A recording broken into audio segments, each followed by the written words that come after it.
Welcome to the third part of this little series about my trauma method called floating.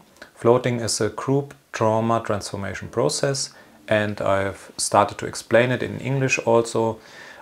We work a lot here in Germany, Switzerland and Europe, and I would like to bring this really deeply transformative process to a larger community, to the rest of the world, at least for the English-speaking people.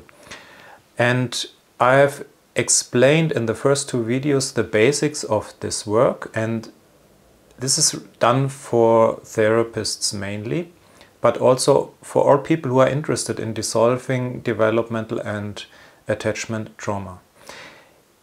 I have spoken about what I see, and this is my personal perspective, as the main root and origin and cause how we recreate the suffering of our childhood in every moment. We recreate what we call developmental trauma in every moment new.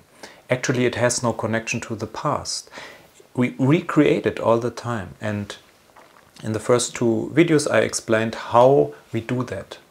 And this is mainly done by projecting.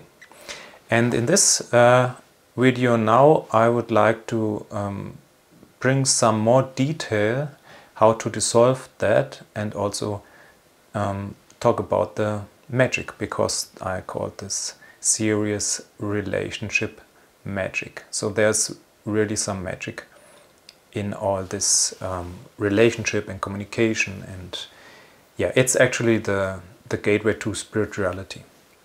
But let's first talk about some deeper level of what is happening for someone who's traumatized or still suffer from developmental trauma during contact.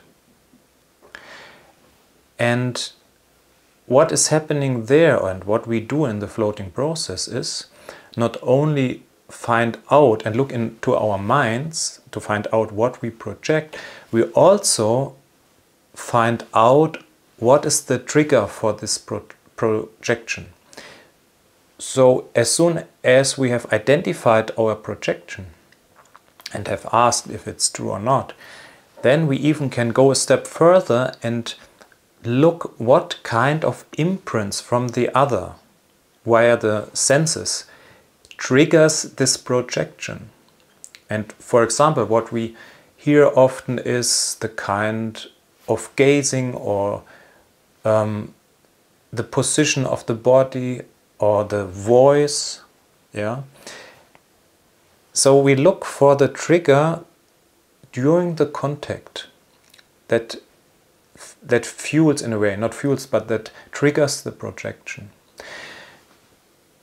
Why am I doing that? Why is that part of the floating process? Because in the first videos I've explained that we have our childhood experience or experiences internalized as mental structures, as projections.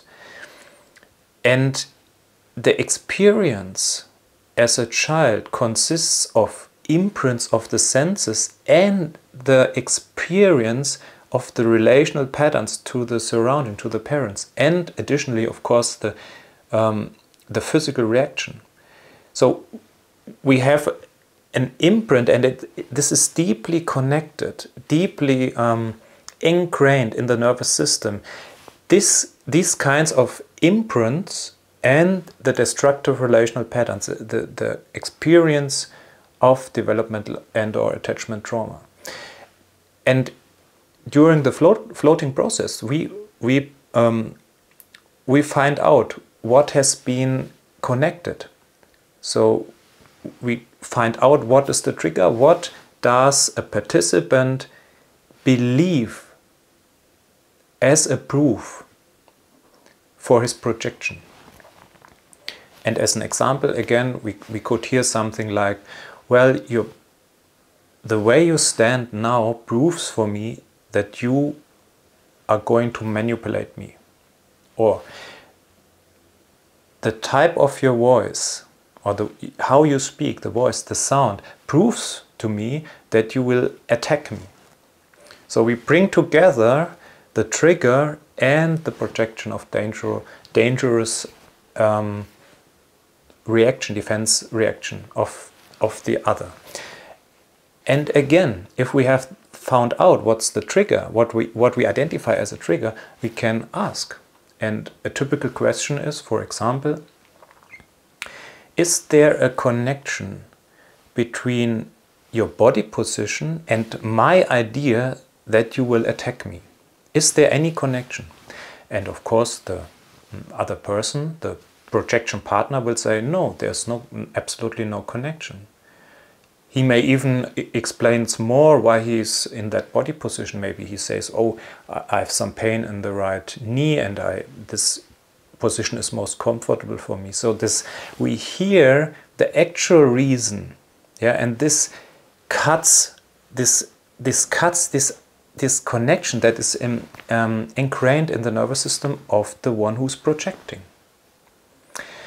Sounds difficult to explain, but it's actually simple concepts. Because the more we get in contact with reality, and that means with another person, the more our structures of developmental trauma are being overwritten, and thus they have no power about us, over us. And the more we disconnect, the more these developmental structures of trauma make us suffer. So, as always, connection, relationship is the solution, because a real contact brings information. And information from here now, from another human, is always stronger than old patterns in the brain.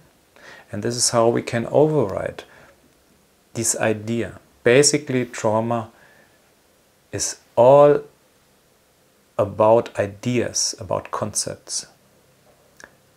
And by clarifying all this and asking, we create the connection that was not possible until the floating process has started. So this is how we bring people together, two participants together in this process, and dissolve every aspect of separation, one after the other. And it's all in the mind, finally. It's all in the mind. And we dissolve that by asking, by identifying, by asking, by clarifying. And then the old defense system has no possibility anymore to keep up the horrible ideas and projections. So this is the principle of the floating trauma process. And as soon as we are able to connect, something magical will happen. Why? Because the gateway to spirituality and transcendence is the relaxation of the autonomous nervous system. In the end, meditation is nothing more than deep relaxation, but it's about relaxation of the autonomous nervous system. Meditation does not happen if the relaxation is just on the surface of the nervous system. For meditation, for deep experiences of meditation and transcendence and spirituality, the whole body-mind system has to relax deeply, and this is only possible for the body if it experiences the surrounding as safe. And as soon as we establish the connection that has not been possible so far,